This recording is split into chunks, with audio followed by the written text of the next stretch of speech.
Welcome to govt employ news. రాష్ట్రంలో revenue శాఖ రద్దు కాబోతున్నట్లు స్పష్టమైన సంకేతాలు వెలువడ్డాయి. ఇంతకాలం అధికారుల నుంచి ఈ మాటలు వినిపించగా తాజాగా ముఖ్యమంత్రి నోటి నుంచే పరోక్షంగా వినిపించాయి.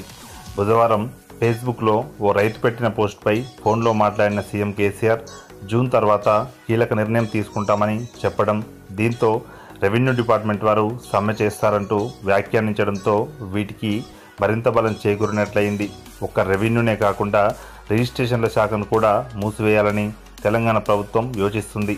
4 ఏళ్ల కిందట ఈ ప్రతిపాదన రాగా తాజాగా అమలు దిశగా కఠినంగా ప్రభుత్వం అడుగులు పడుతున్నాయి.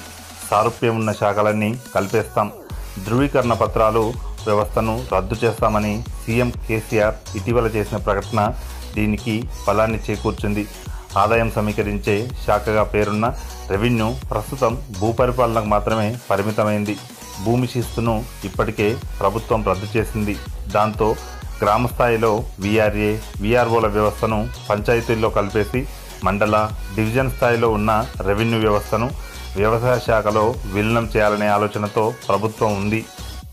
భూముల రిజిస్ట్రేషన్ కూడా పూర్తి స్థాయిలో వ్యవసాయ శాఖ అధికారులకే అప్పగించే అవకాశాలున్నాయని సంకేతాలు వెలువడుతున్నాయి. ఇక పట్టణ ప్రాంతాల్లో ఉన్న ఇళ్ల స్థలాల రిజిస్ట్రేషన్ను పురపాలక శాఖకు ఇచ్చే అవకాశం ఉంది. మే 23వ తేదీ దాకా పార్లమెంట్ ఎన్నికల కోడ్ ఉంటుంది. ఆ తర్వాత జిల్లా, మండల పరిషత్ ఎన్నికలు కాగానే జూన్లోనే రెవెన్యూ శాఖను ఇతర శాఖల్లో కలిపే పని చేపడతారని అధికారులు కొందరు ధృవీకరించారు. ప్రస్తుతం 95% దాకా భూములపై స్పష్టత వచ్చేసింది. ఇక 5% భూ వివాదాలు తేలితే రెవెన్యూ శాఖ పని పూర్తి కానుంది. ఈ క్రమంలోనే భూ రికార్డుల యాజమాన్య విధానం ధరణి వెబ్సైట్ను అందుబాటులోకి తేనున్నారు.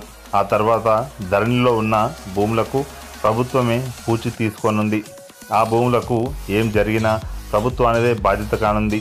దాంతో భూ రికార్డుల నవీకరణ అంతా ధరణి వెబ్సైట్ ఆధారంగానే జరుగుతుంది. అయితే ఈ వెబ్సైట్ పూర్తి స్థాయిలో వ్యవసాయ శాఖ ఆధీనంలో ఉండనుంది. ఆ శాఖ అధికారులే భూముల రిజిస్ట్రేషన్, రికార్డుల్లో పేర్లు చేర్పు చేయనున్నారు.